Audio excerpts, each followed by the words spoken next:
From 2Keto LLC, it's Keto Woman Podcast with Daisy Brackenhall. Hello Keto Lovelies, I'm Daisy Brackenhall, and I've spent most of my life struggling with my weight and confidence, and have always had a difficult relationship with food. Even when I finally got to my target weight after weight loss surgery and eating low carb, I couldn't maintain it and I was miserable. Keto has given me the freedom to fall in love with food again, without the constant gain, loss, guilt, virtue cycle of before. Health and happiness is where it's at now, running on fat. Welcome to the Keto Woman Podcast. Each week I'll be chatting to inspirational women, maybe even the odd man, to discover the secrets to their success so that I can share them with you. So what is keto? Keto is a way of eating that enables you to switch your body's main fuel source from sugar to fat. Who doesn't want to be a fat burner, right? But how do we achieve this? A great place to start is by keeping carbs to 20 grams or less per day. So things like leafy greens and above ground vegetables, plus some nuts and seeds and the incidental carbs you find in things like dairy. Moderate protein scale to your lean body mass, and then fat to satiety. Once you're in the swing of things, you can tweak it to suit you, make your own personalised keto. I'll be asking my guests each week what their keto looks like to show you just how flexible and fabulous this way of eating can be. I'm not a doctor, and most of my guests won't be either, so we can't give you medical advice. It's always best to work with your own doctor because they know you and your medical history, and so have access to the bigger picture. Thank you, Kristen Nicole, for supporting me and this podcast by making a pledge at my Patreon page. Do you want to hear your name here at the top of the show? Are you enjoying this podcast and would like to help me make more episodes? Then head to my Patreon page at patreon.com/KetoWoman. Or hit the support button on the Keto Woman Podcast website. It means a great deal to me, and you will get to headline the show just like Kristen did today. This week's extraordinary woman is Amber O'Hearn. Amber O'Hearn, MSc, is a data scientist by profession with a background in math, computer science, linguistics and psychology. She has been studying and experimenting with ketogenic diets since 1997, and more recently writing and speaking about her findings. Her review on the evolutionary appropriateness and benefit of weaning babies onto a meat-based, high-fat, low-carb diet was included as testimony defending Tim Noakes in his recent trial. Amber has been eating a carnivorous diet for over 8 years. She writes a blog which she describes as Eclectic Explorations on the Science of Ketogenic Diets at ketotic.org, and also has a personal blog page which is mostly about her experiences with carnivory at Empirica. That's empiri.ca. You can support Amber and the fantastic work she does by making a pledge at her Patreon page. Amber is speaking at Low Carb Breckenridge, and her lecture is called Ketosis Without Starvation, The Human Advantage. Details about all of these can be found in the show notes at ketowomanpodcast.com.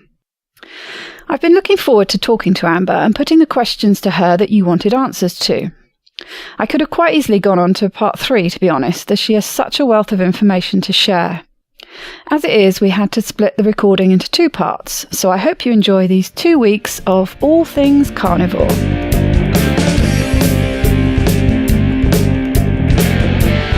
Welcome, Amber, to the Keto Woman Podcast. It's great to have you here today. How are you doing? Great. Thank you so much for having me. It's a pleasure.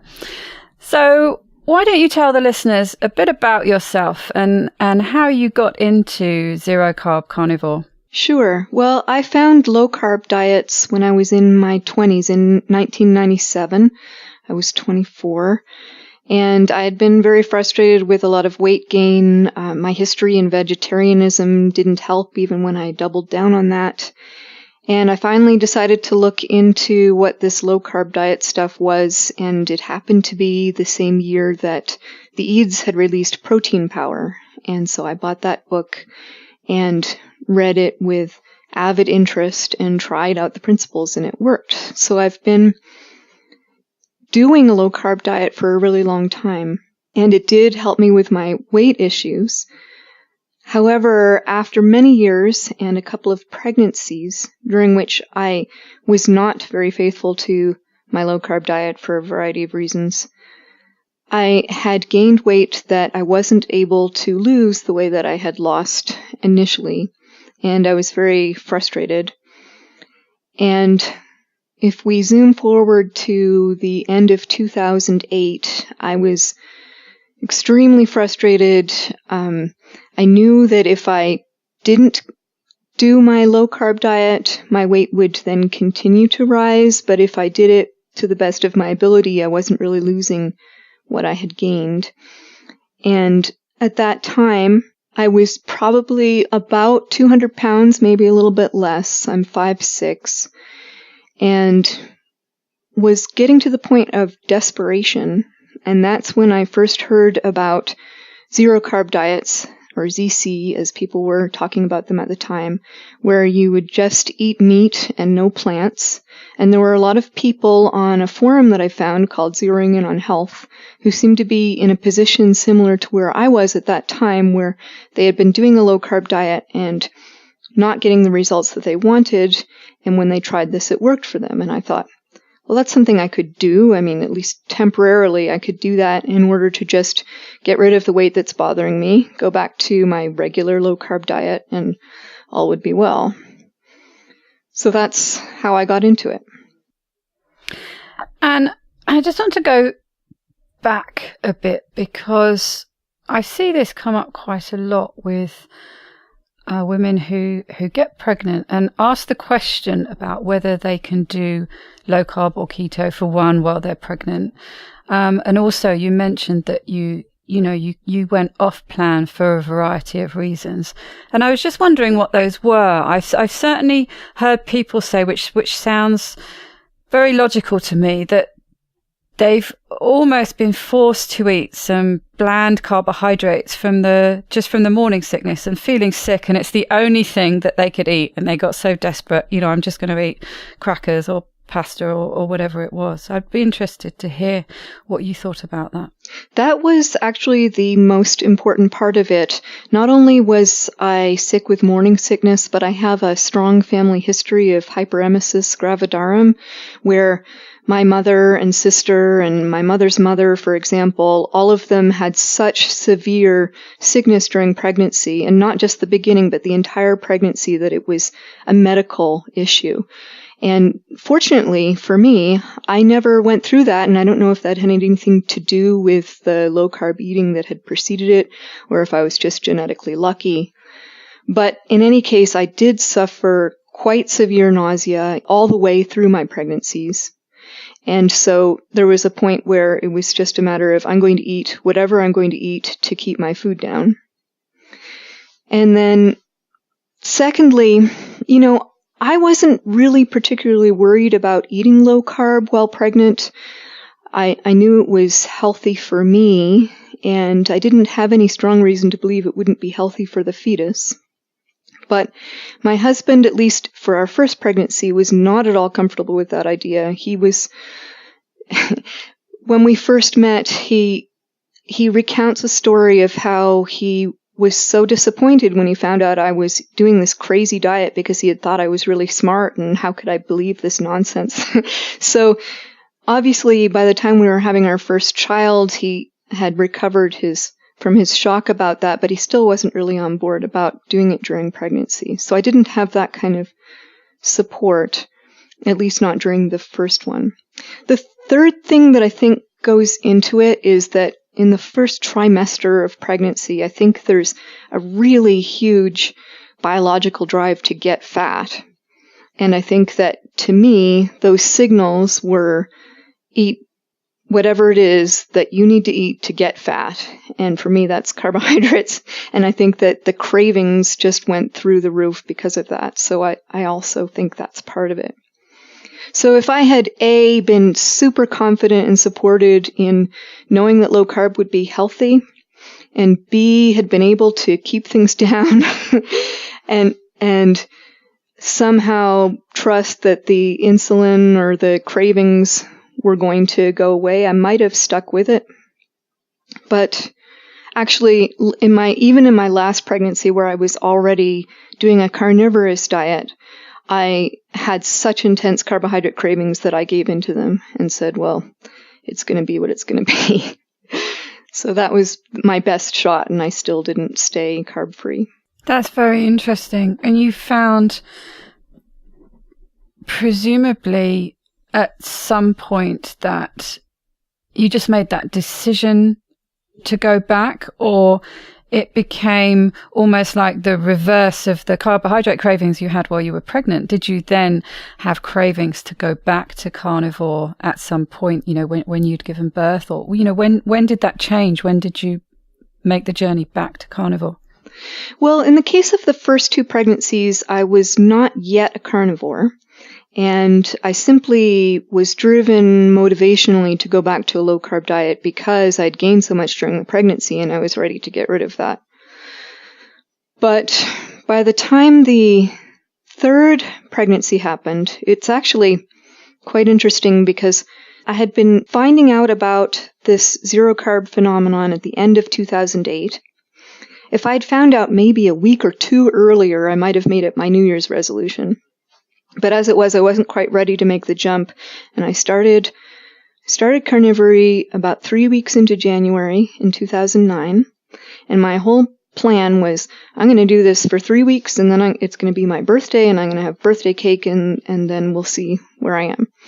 And by the time those mere 3 weeks had passed, I was so overcome with the health effects and the way it affected me. The weight was dropping, my mood had improved drastically, and I just knew I had no intention of ever going back in the foreseeable future.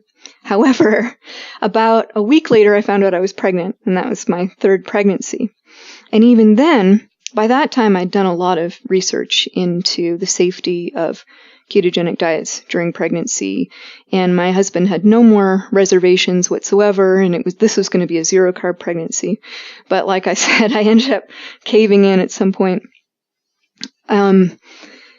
But I would say over the course of the pregnancy, I got lower and lower carb in the way I was eating, until by, say, the last trimester, I was having some zero-carb days.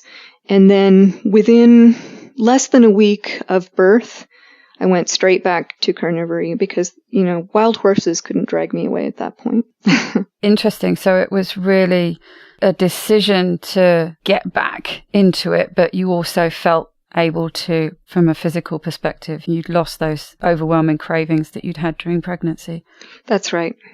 Yes, and all the nausea, of course, completely evaporated.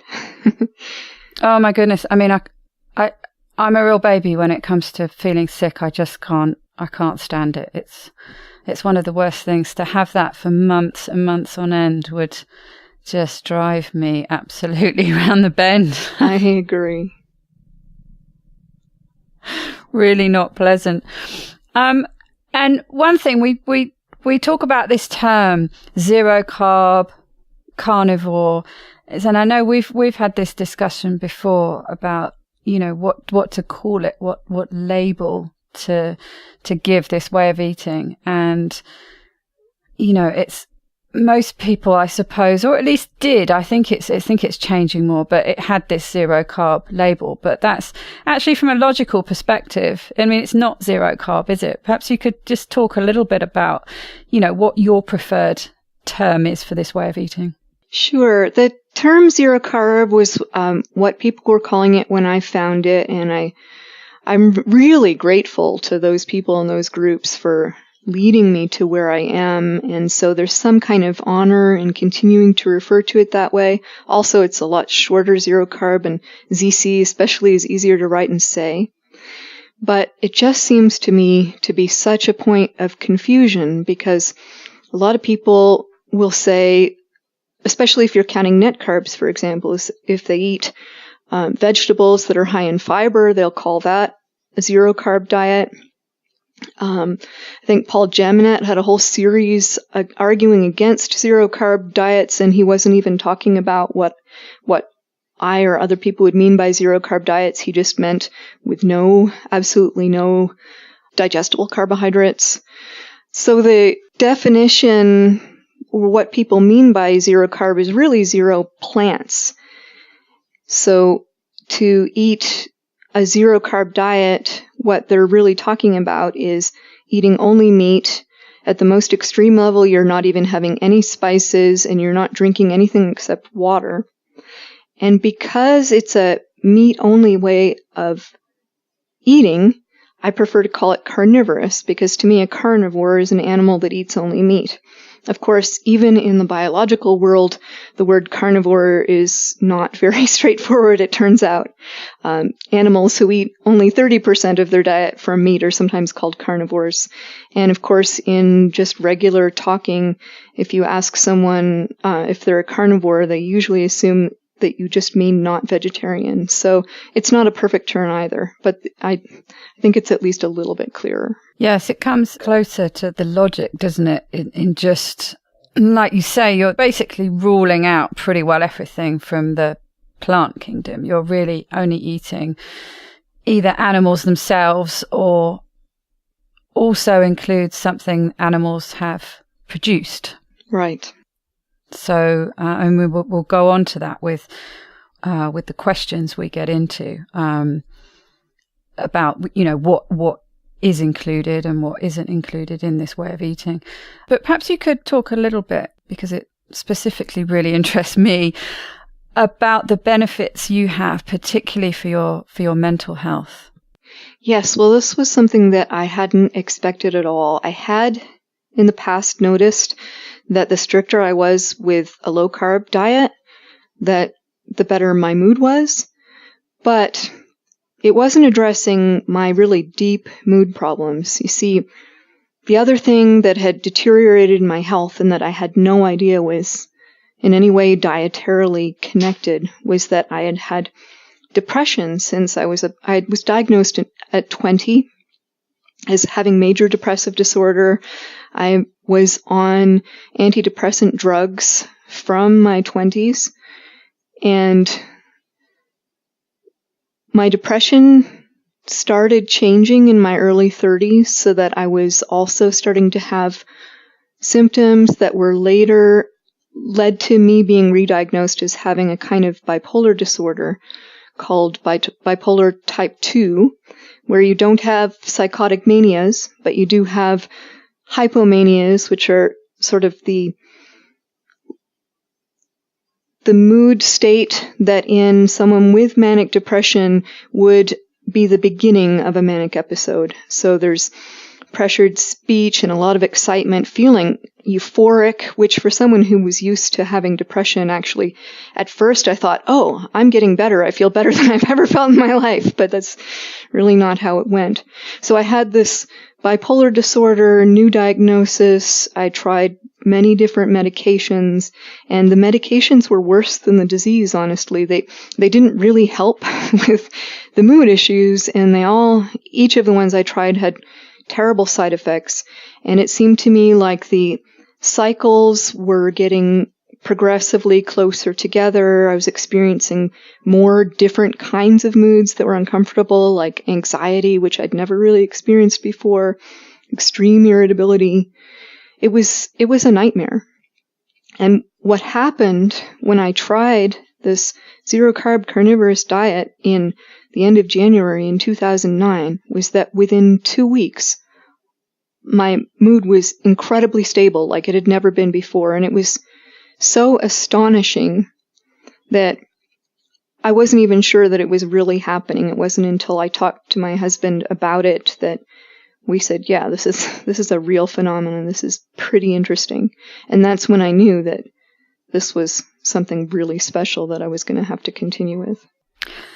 I mean, that's incredible how fast it had an impact, especially considering how many, many years you'd been having issues for.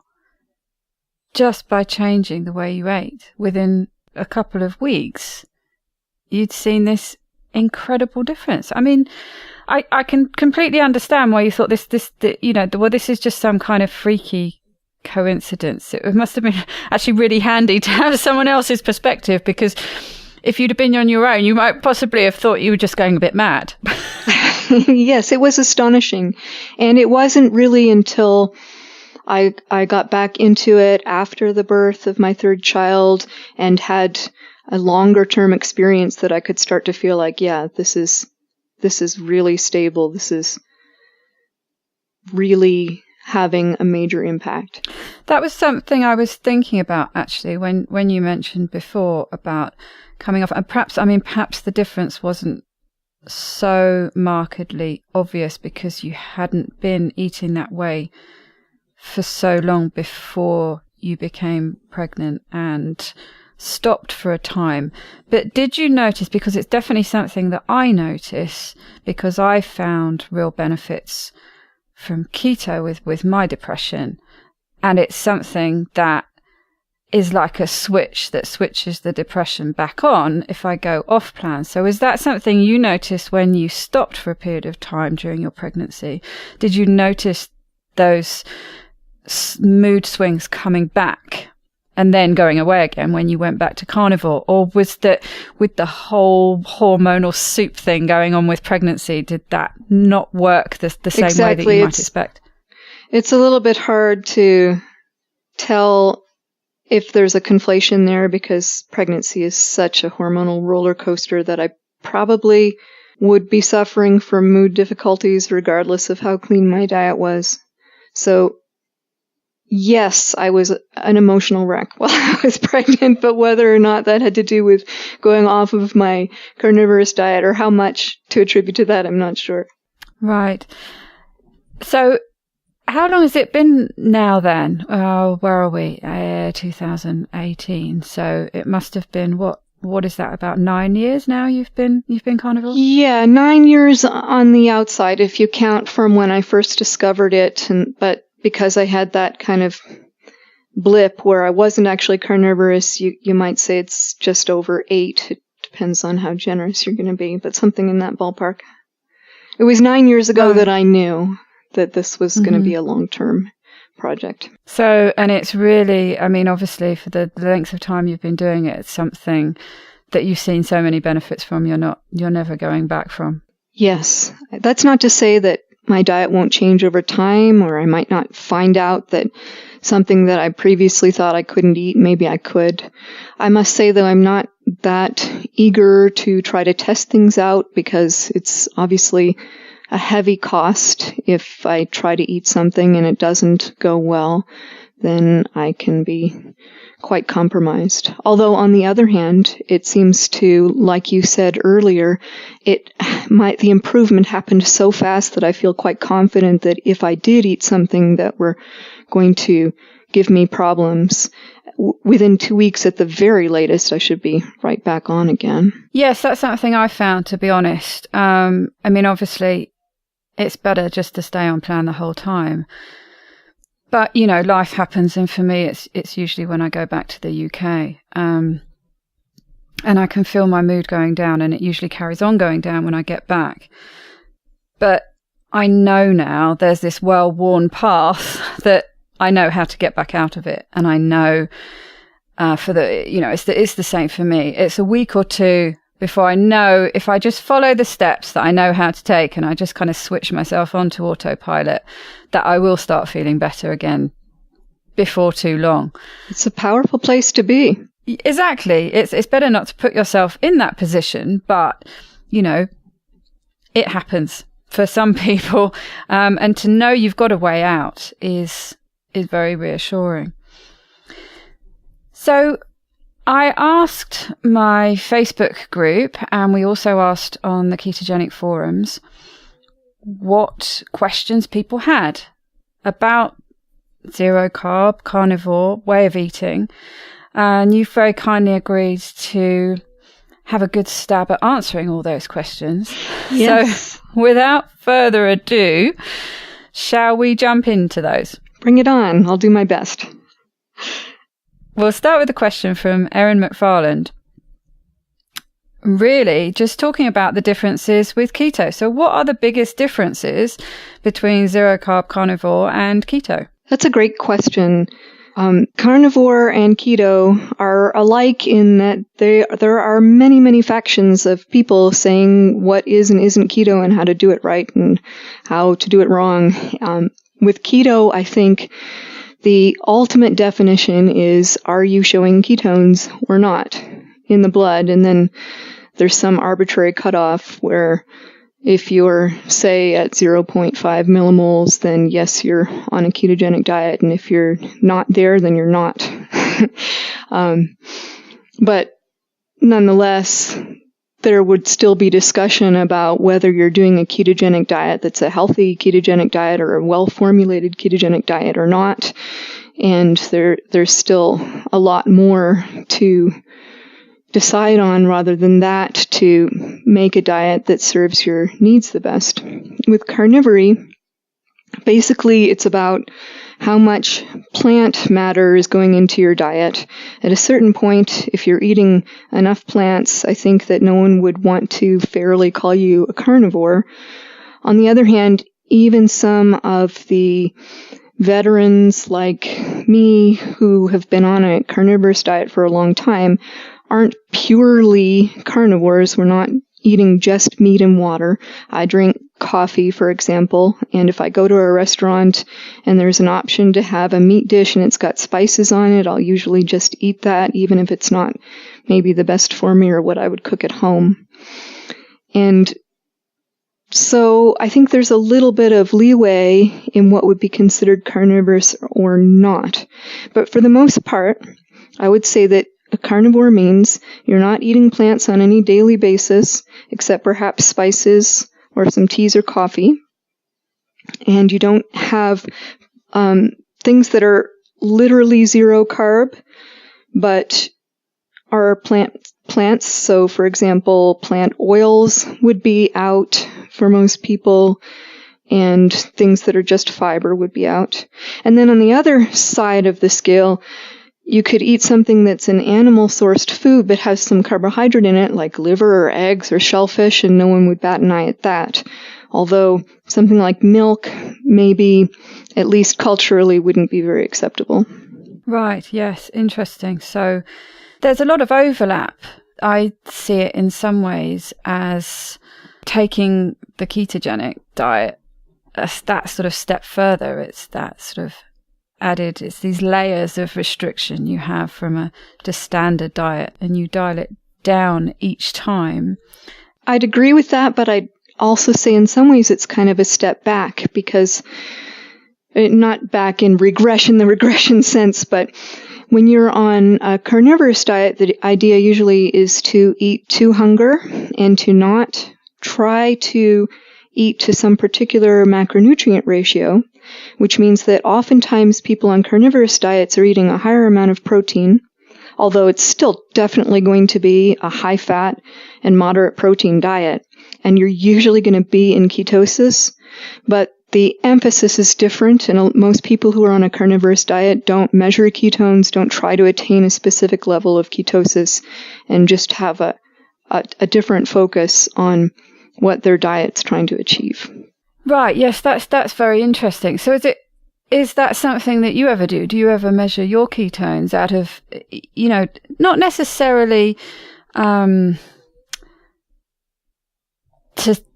to sort of be hitting some kind of level, but I mean, I certainly I like to correlate things like my mood against what my ketone levels are. And I certainly find I need a minimum amount, but I also find if I go too high, if my blood ketones are too high, I start feeling a bit off. I get really twitchy and it's like I've been drinking too much coffee or something. And so I definitely have a band, and I like just monitoring, usually daily, my mood against the ketone levels, just more out of interest rather than having to hit a certain level. Do you ever look at those levels to see how you're feeling against the level?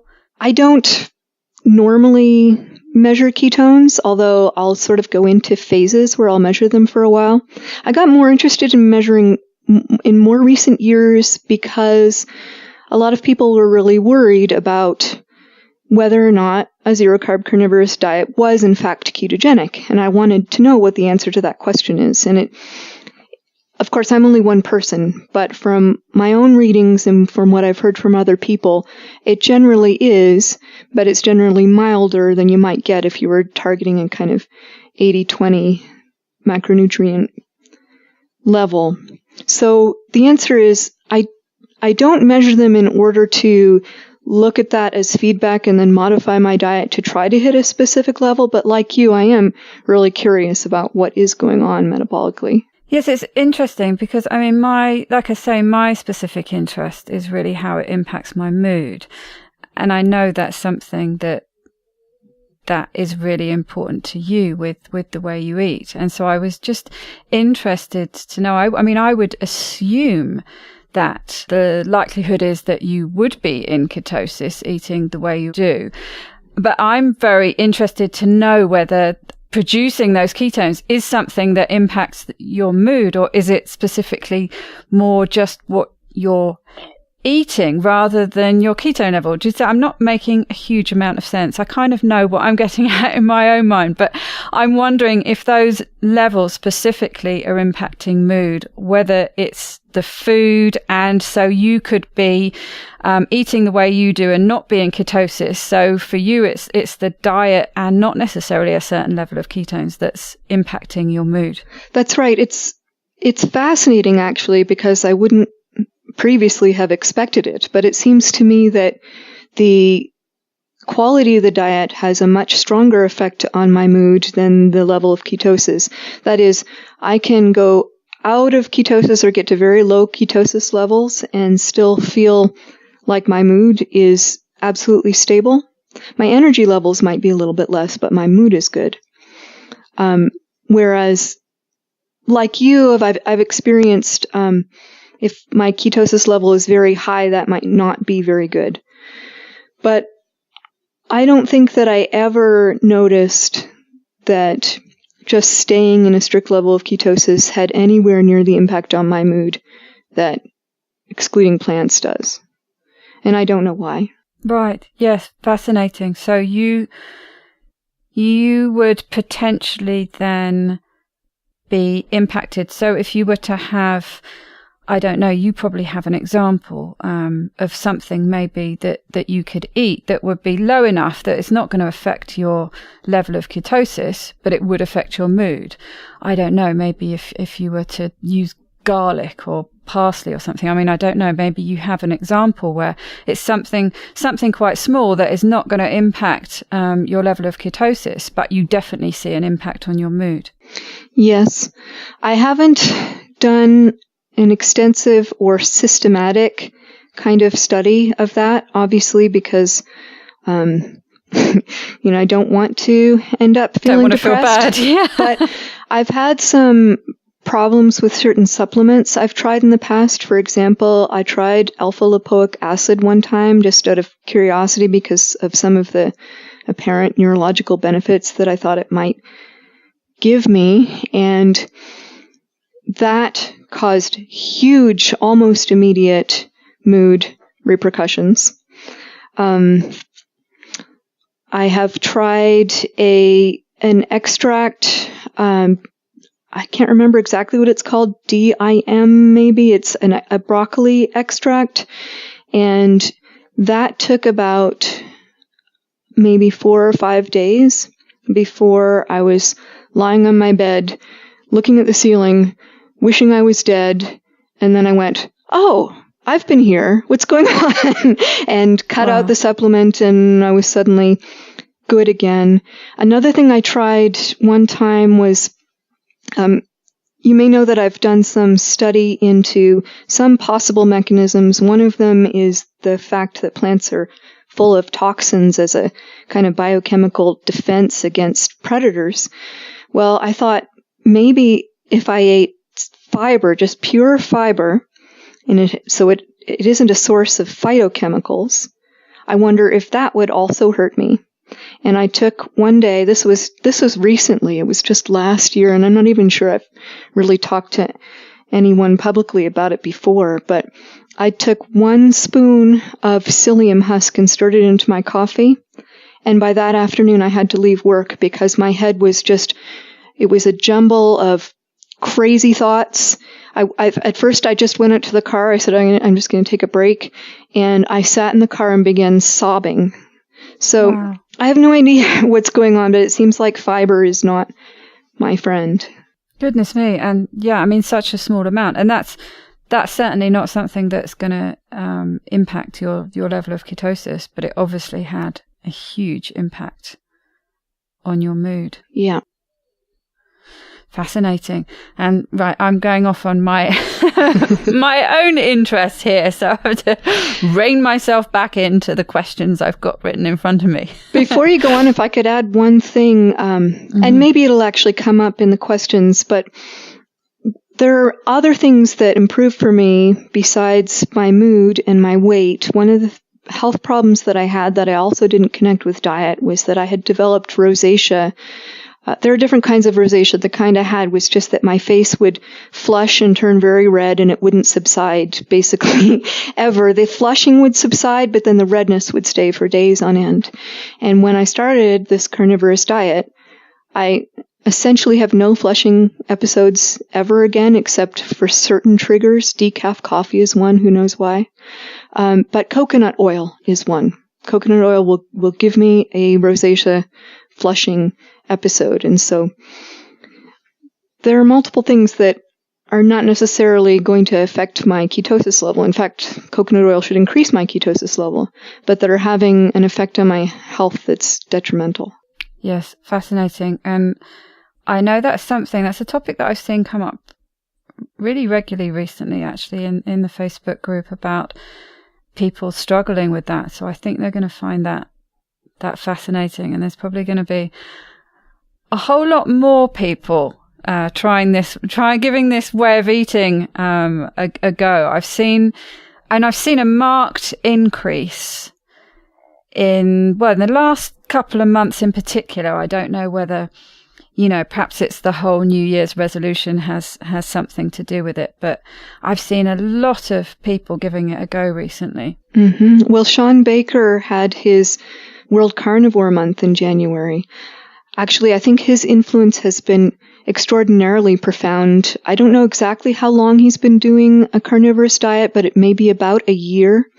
And the increase in interest just from his followers seems to be extraordinary. Well, yeah, like I say, I've certainly seen a big increase in people giving it a go, which we can see by all these questions we've had that I'm not asking you. I've managed one so far from the list, let's so go. I better get back to it. So we've got a group of questions here that's really just about what foods you do and don't eat. And the first one is from Carolina Cartier. She would like to know the various types of carnivory. Some include spices, eggs, seafood, mayo, etc., while some are just steak, butter, and salt. We've already touched on that a little bit, but perhaps you could go into a bit more detail. And I don't think that anyone would call someone who eats a lot of seafood or eggs not carnivorous. A lot of people eat eggs and seafood, but I have noticed that there is a trend toward preference of ruminant animals, actually. Beef and sometimes lamb just seems to satisfy people more in the long run. And I don't know if that's in part because it's fattier. If you were going to do this based on a seafood diet, you would probably have to add a lot of butter or tallow in order to get enough calories. Or if there's something about red meat, or if it's just a reflection of our cultural preferences, I don't know. But there's certainly many ways to do it that I think would be perfectly valid and legitimate. Yeah, so it's not necessarily a list of what you can eat. Well, I mean, it is, but it's more a case of a list of what you don't eat. I mean, really just not having anything from the plant kingdom. So, but anything that's, it doesn't have to specifically be meat. It can be seafood as well. Mm-hmm. And some of those sort of forbidden foods get more of a pass than others. So she mentioned spices and mayo, and even though mayo's plant-based, you're much more likely to see a carnivorous person having a bit of that and a bit of spices than having, say, some lettuce. It's just considered a little bit more benign, even if there isn't really rhyme or reason to it from the outside. Mm-hmm. And she has, again, it's the continuation of the same question, really, but can you use fruit fats? Would that hinder anything? And the examples she gives are avocado, coconut, and olive oils. I've already mentioned coconut oil a bit. My own response to it with the rosacea. I've heard other people have responses that include headaches or pain that had gone away previously. Some people speculate it's the salicylates in it. I don't really know what's causing that. My own advice would be, if you're going to go to all the trouble of trying this, try it without first and then introduce them and see. And then if you end up finding a diet that works great for you and it's carnivorous, but you use olive oil, I don't think anyone's going to, think less of you for it. Exactly. Yes, that's a good point, actually. And I have tried eating this way. I don't think I gave it long enough. I only did it for maybe a couple of weeks, might even have been less, and I caved and went back to my vegetables. But I am really tempted to give it another go, listening to you talking about it. But the thing that I was going to say was that it is actually a very useful way to do an elimination diet. If you suspect certain foods are impacting you negatively, it's a really good way to sort of clear the decks, isn't it? Just to eat really simply. And for me, I don't like to admit that dairy is an issue, but I think it probably is. So you wouldn't be alone. So being really quite strict carnivore and just, sticking to meat probably basically for what would you say, 30 days would be the period of time that you really need to give it a go for? Well, there's some disagreement about that. I think 30 days is a really good amount of time because most people, I think, will get a really good idea of how it's going to work for them in that period of time. And it seems like it's short enough that you can commit to it without thinking that it's just too much. I know that other people in the community insist that until you've done it for about 6 months, you really don't know how it's going to go or what things might resolve for you.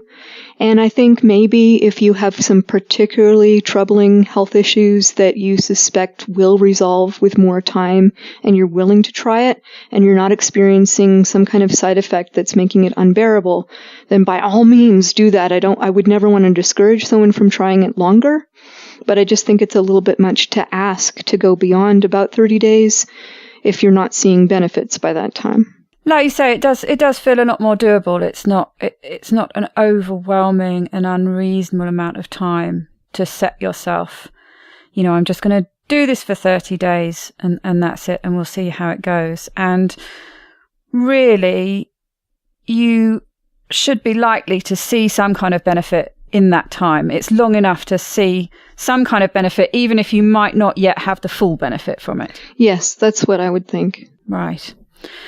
Okay, so next question. We're carrying on with the foods that you eat or don't eat. And this one is from Carol McKay McMillan.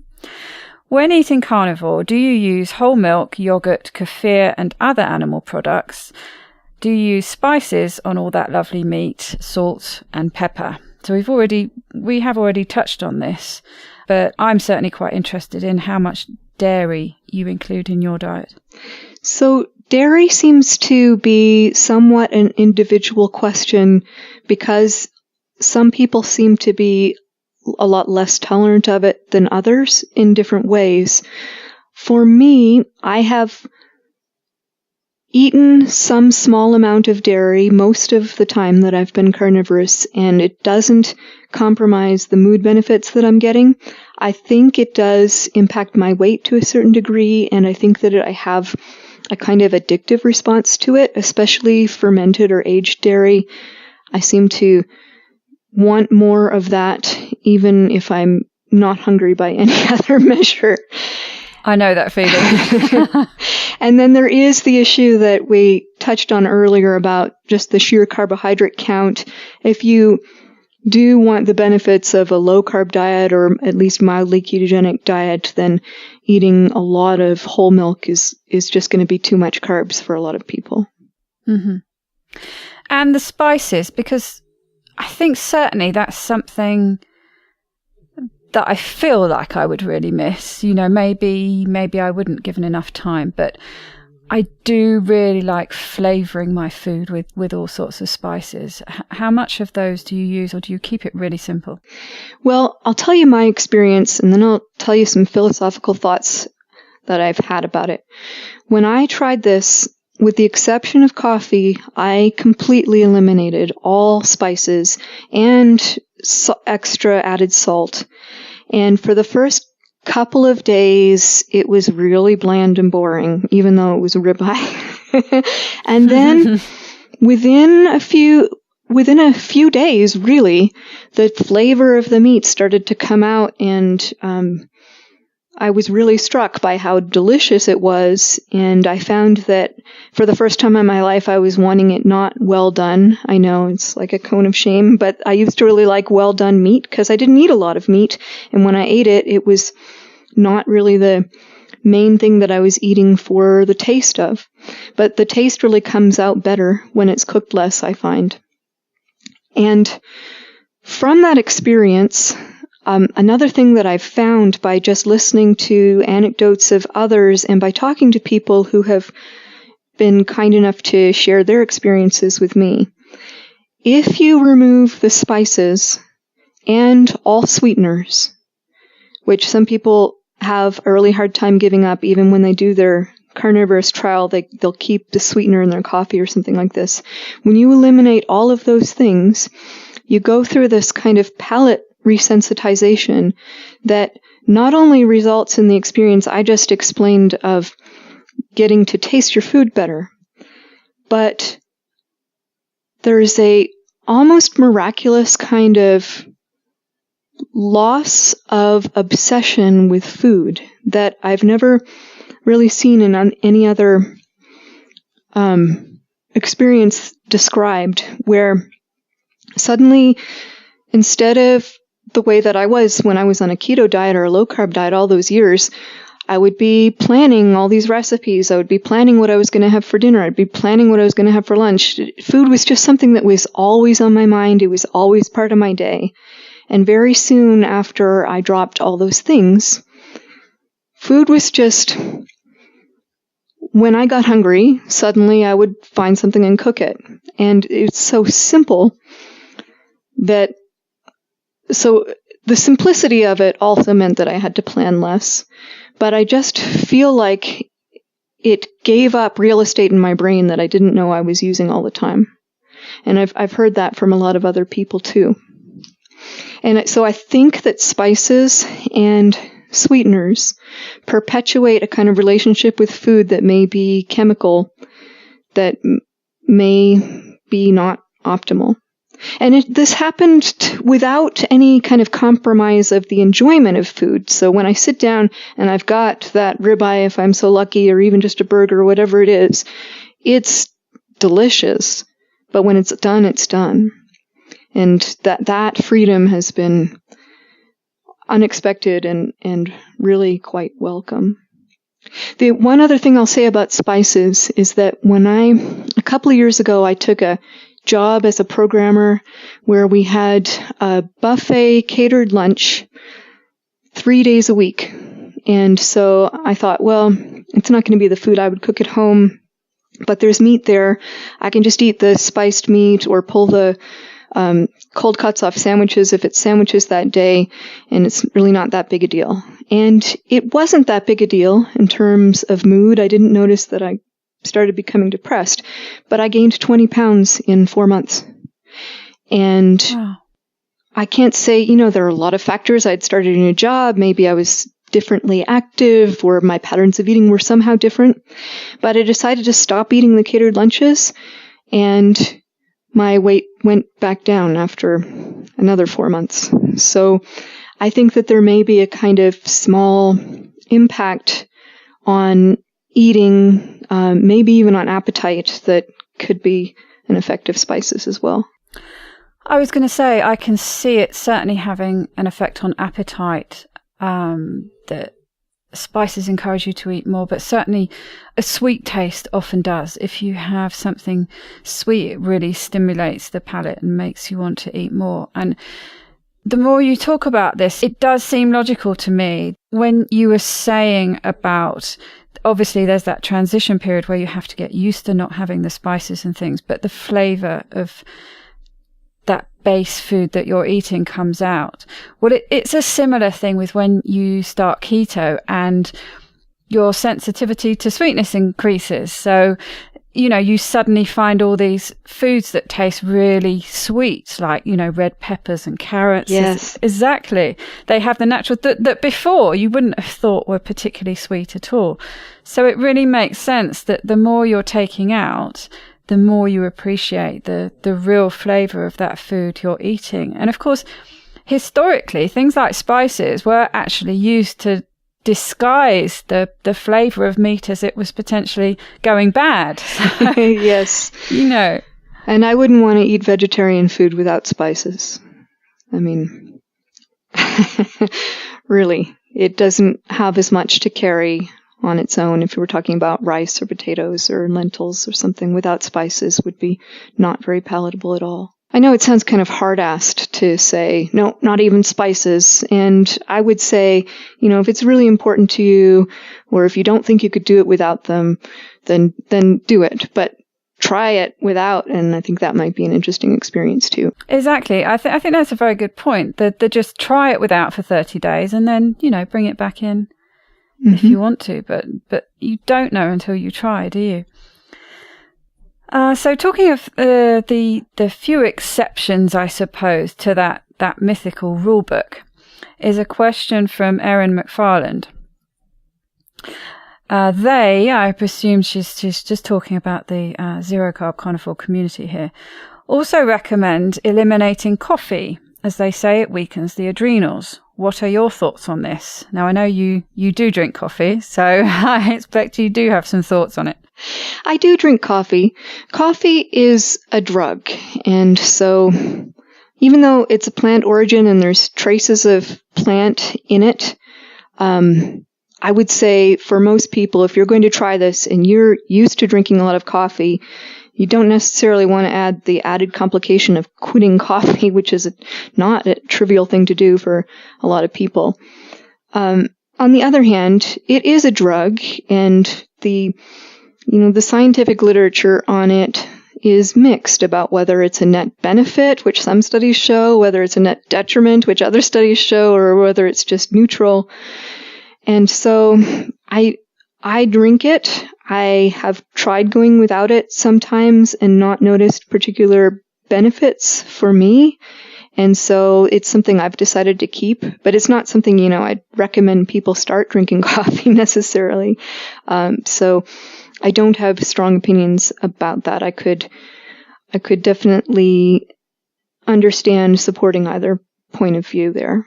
So yes, it really comes down to an individual choice, doesn't it? And I suppose I have started drinking more coffee again, but I have been more drinking tea, green tea. Is tea something that would come under the same category as coffee, or? I would think so. Green tea is another rosacea trigger for me, so I don't get to have it. But if it weren't for that, I would consider it a fair alternative.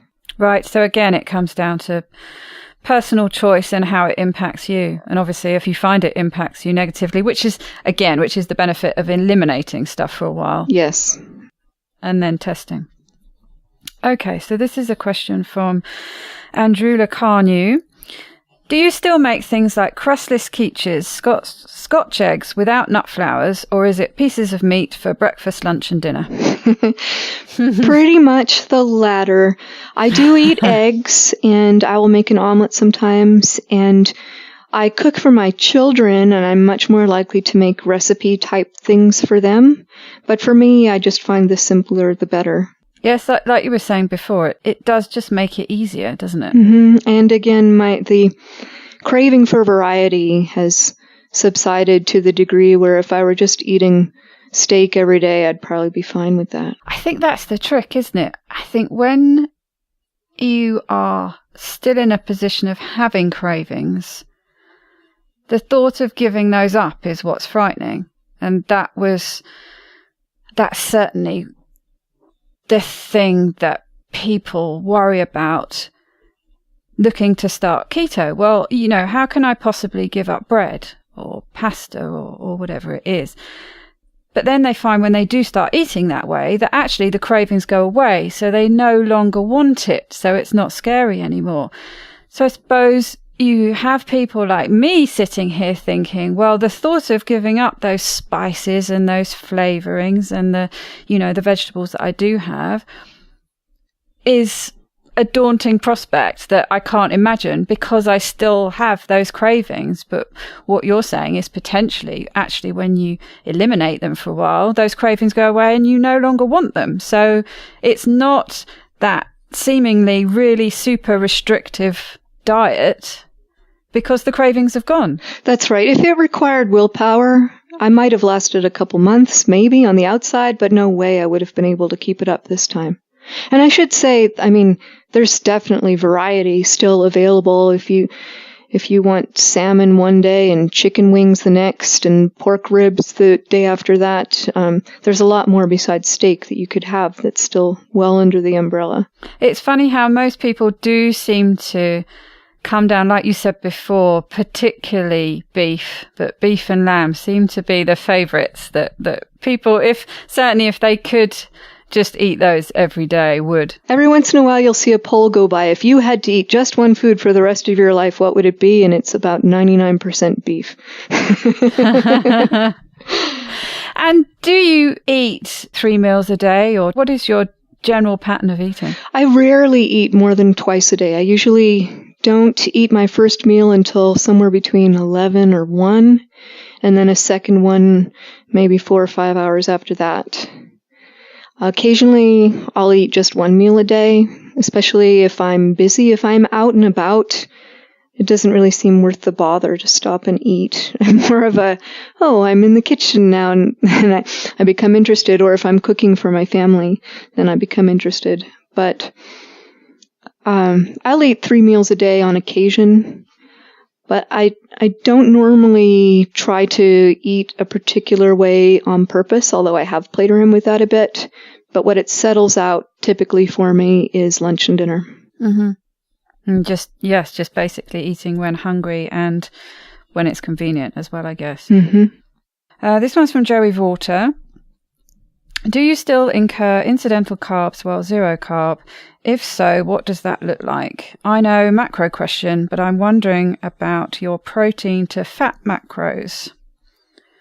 So I suppose we have touched on this a bit, but you did mention before the importance of having fatty protein.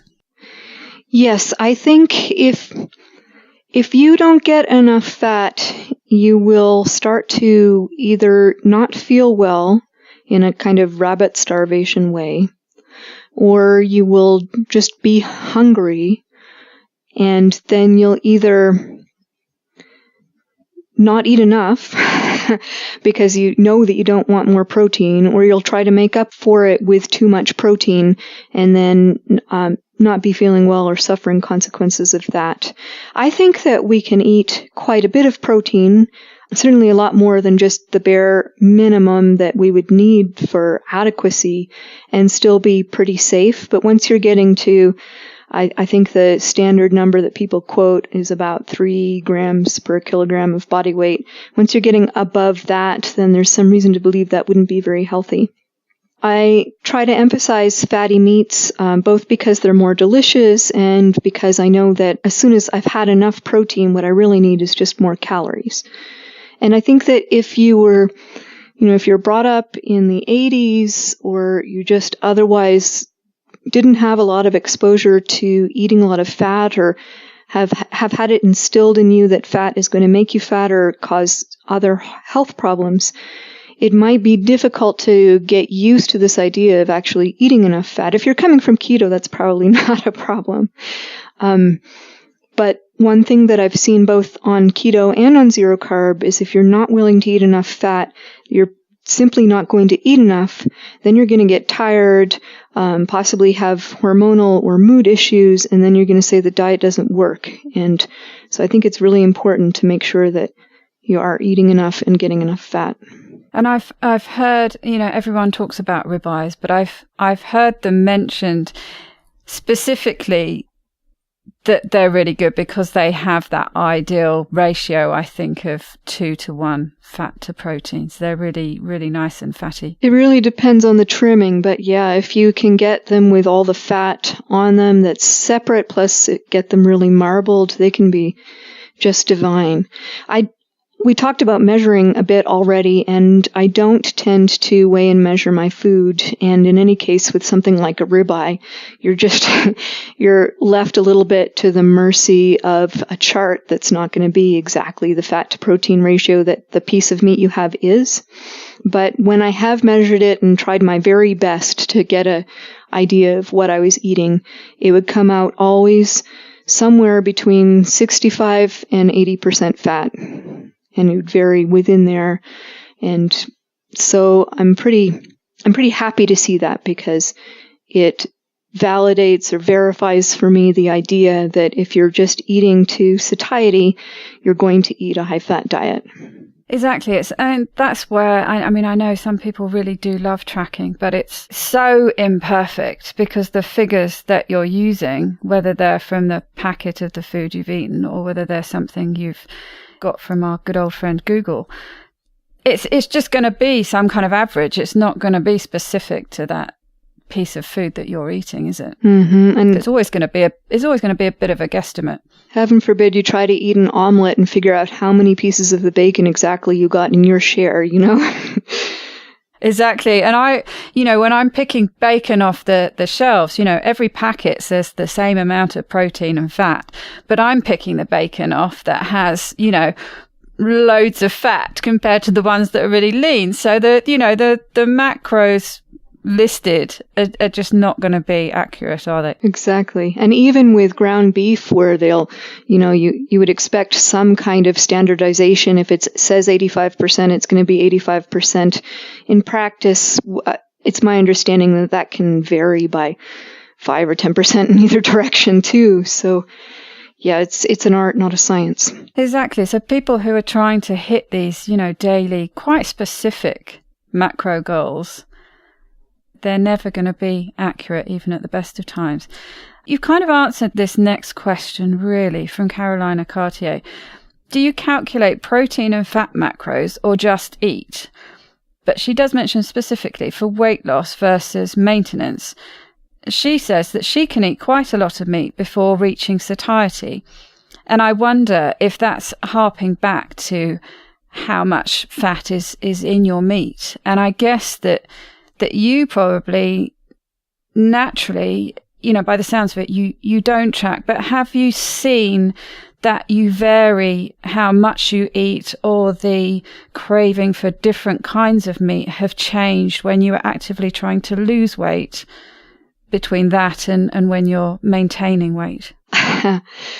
There's a lot of angles to that. One is that there have been times, my weight since, I guess, initially I lost weight down to about 135 pounds from over 195. And then since then, which I don't know, maybe 7 years ago, I have gone up and down from about 128 or a little bit below that, up as far as 145, up and down without much rhyme or reason that I could tell, and without much response actually to my conscious intervention when I have tried to say, oh, this is maybe too much. That 145 was during that time that I talked about earlier where I was at work and eating from that buffet. That's when I got that high. But even since then, I've never been able to find a really good correlation for me about any aspect of my lifestyle and where my weight is. And I kind of have come to think that maybe there are just other things, other factors going on in my life and my body that are causing my body to say, this is the weight we're going to be now, and this is the weight we're going to be now, and you just stay out of it.